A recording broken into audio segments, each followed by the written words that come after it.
What's going on, guys? It's Wafers, and welcome back to the Newport County Road to Glory Career Mode.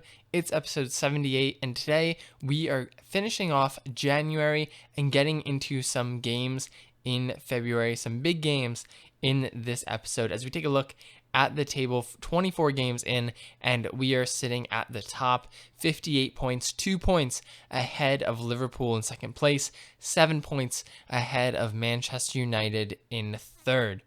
So we have a pretty decent lead in the league. Obviously, we're looking to expand on that. But before we get to that, we are going up against Burnley in the FA Cup fourth round at Turf Moor. In 18 minutes in, Bennett would burst through the defense. He would shoot and he would score to put us up 1-0 within the opening 20 minutes there.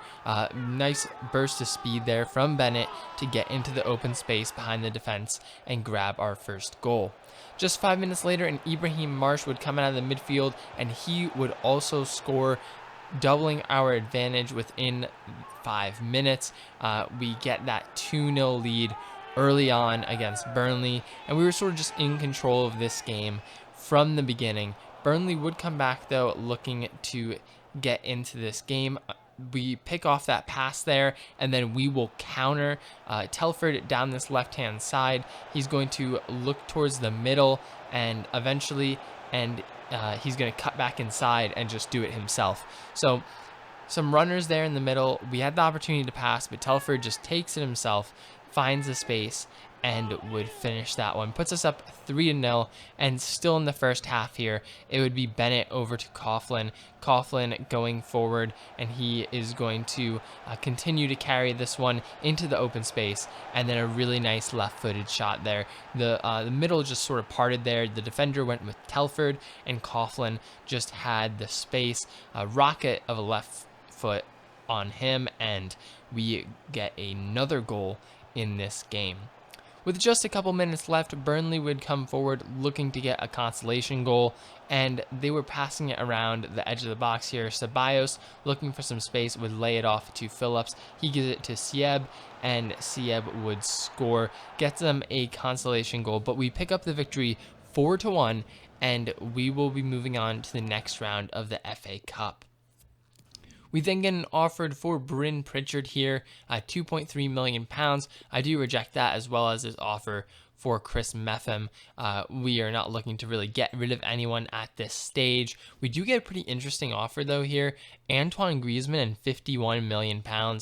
The thing is, Antoine Griezmann at this point is just too old, that he's regressed to being 70 overall. So not what we're looking for at this stage in the career mode. And then we would head into the Carabao Cup, and we are in the second leg. We're up 6-0 on aggregate. In the 70th minute, Sheffield United would get a goal here to get themselves on the board, 1-0 on the night. That is how it would finish, but we go through the next round of the Carabao Cup, 6-1 on aggregate. Here you can see that was the semifinals, so we will be facing Manchester United in the finals for the Carabao Cup. We then get another offer for Chris Metham, but we will be rejecting this one as well. Real Sociedad want to take him back to Spain, but we reject that, and then we head into a Premier League game against Wolves. This one's going to be played at the Rodney Parade, and 23 minutes in, Wolves would come forward, playing through Malin here in the middle. He's going to bring it forward and put it to Kulusevski on the right side. Kulusevski gets in the box, and a really nice shot there. He gets around our left back and then scores. And then 3 minutes before the end of the first half, Bennett would try to get us back into this game, putting through Volks on this right-hand side, and Lee Volks would score to level it right before halftime. A big goal there just to get us on the board before the end of the first half. Always great to go into the break, being tied rather than being down by a goal. And coming out of halftime, we would go right on the attack. Bennett in on goal. He hits it, and he scores, puts us up 2-1 in this game. We score right before halftime and right out of halftime. Just some really good play, and we carried that momentum into the second half. We then looked for more. Jenkins is able to hold off the defender here, and he scores another goal to make it 3-1.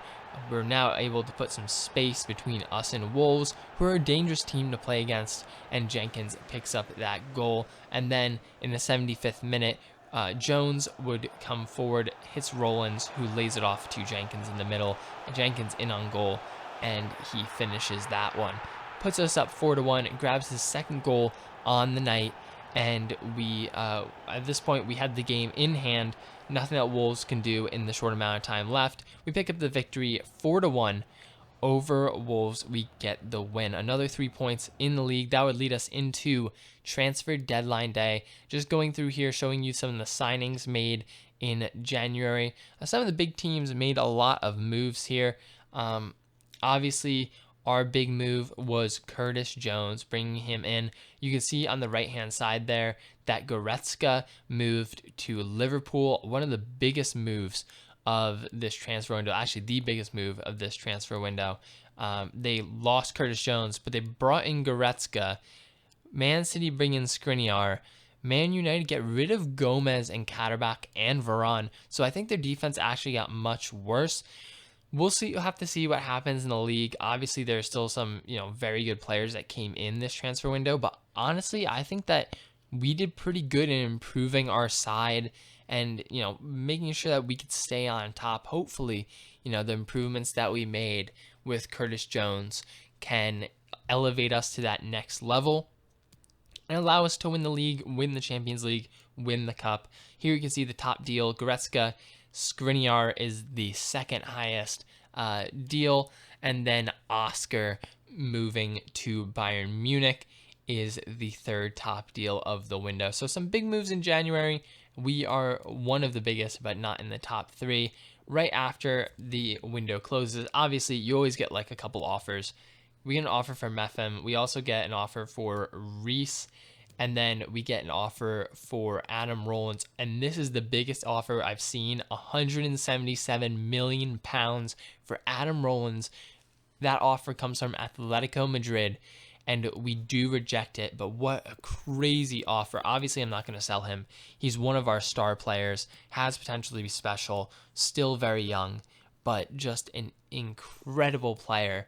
And, getting someone to get that big of an offer on them is pretty rare. Sometimes you do see offers over 100 million. We've gotten some for Marsh, some for Bennett, but 177 million pounds is a ton of money. Obviously, it's after the transfer window, so even if we did want to take the money, we couldn't use it. It's not worth doing. And we reject that and move on. A quick look at the youth squad. No one that can really help us this season, I don't think. There's some players in here for the future, but this season we're sort of done, I think, in terms of the youth academy. They'll just stay in here and gain some experience and hopefully grow while in there, but no one to contribute this year.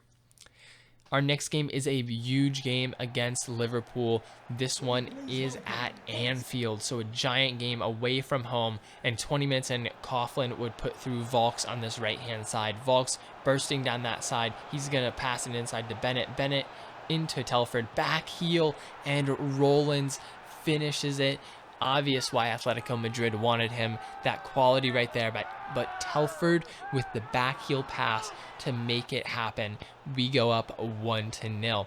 Just 15 minutes later, and Bennett was working the outside of the box, hands it back to Coughlin, who finds Marsh, finds Rowlands. Rowlands picks up his second goal of the game within the opening half an hour, and we go out to a surprise 2-0 lead over Liverpool in one of the biggest league games of the season. This game has massive ramifications on the, how the league might end.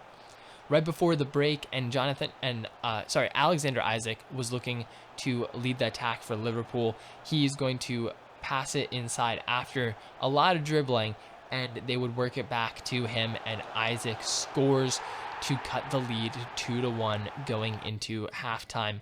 But we would hold out in the second half, and we get the 2-1 victory against Liverpool, a massive 3 points in the league. And, that helps us. Obviously, we get the win, but they also get the loss. We get, some room in the league. Our next league game is up against Brighton, and within the opening 20 minutes, we were looking good on the attack. Jenkins is going to bully his defender here and get through. He's going to finish that to put us up 1-0. And Jenkins just keeps scoring this season. He's been very good. When you get him in the box, he's pretty automatic, and he picks up another goal there. A couple minutes later, and it'd be Curtis Jones on this left-hand side, putting through Matondo. Matondo with a great little flick inside, pushes the ball inside past the defender, gets around him, and would score, puts us up 2-0 in this game, and we're off to a really good start, as we have been in a lot of games this episode. But an hour in, and Brighton would get a chance. Fabio Silva in on goal, and he would score, just split the defense right there, right between our two center backs. We would hold out and pick up the 2-1 victory, grab another 3 points on the season. Now we're going into the round of 16 of the Champions League, and we drew Napoli, which is actually a pretty good draw for us based on some of the teams that are left. You can see here some big teams: Atletico Madrid, Liverpool, Man U, Real Madrid, Borussia Dortmund. We draw Napoli for our first ever round of 16 game. We're going to the Stadion Olympique, and we were looking to go on the forefront in this game and be aggressive. And Telford early on would help with that. Marsh, playing on the outside of the box, is trying to look for a pass here, finds Telford. Telford lays it off to Bennett, who's going to put it into Rowlands, and Rowlands, one touch, fires it into the back of the net, and we are up 1-0, 15 minutes in against Napoli. A big goal there by Adam Rowlands, just stepping up when we need him this episode. He's a big time player, and he was playing huge in these couple of games. Right before halftime, Napoli were looking to get back into the game. They were playing down this left-hand side, and I knew they would try to eventually work it back in towards the middle of the pitch. They do that. It gets to Vera, who passes it to Alvarez, and just a really nice goal there. Really nice pass, and they get the goal. It ends 1-1, so we have an away goal. We're going to go back to the Rodney Parade, and hopefully we can get the victory. But looking at the league, 27 games in, and now we have a 7-point advantage over Man U. Liverpool all the way down in third place, 10 points behind us now. So we've stretched that gap between us and second place in this episode. We've also, played our first game in the round of 16 in the Champions League. Obviously, we want to get the win in that game, but getting the 1-1 draw, we get the away goal, which means that we are going through as of now. Hopefully, we can tack on some more goals at the home leg, but a really good first appearance in that round, and hopefully, we can continue to score in the home leg and go to the next round. But that's going to be it for this episode of the Newport County Road to Glory Career Mode. If you guys did enjoy it, make sure to drop a like. Let me know what you think down below in the comments, and subscribe if you're new. And I'll see you guys soon with a new episode.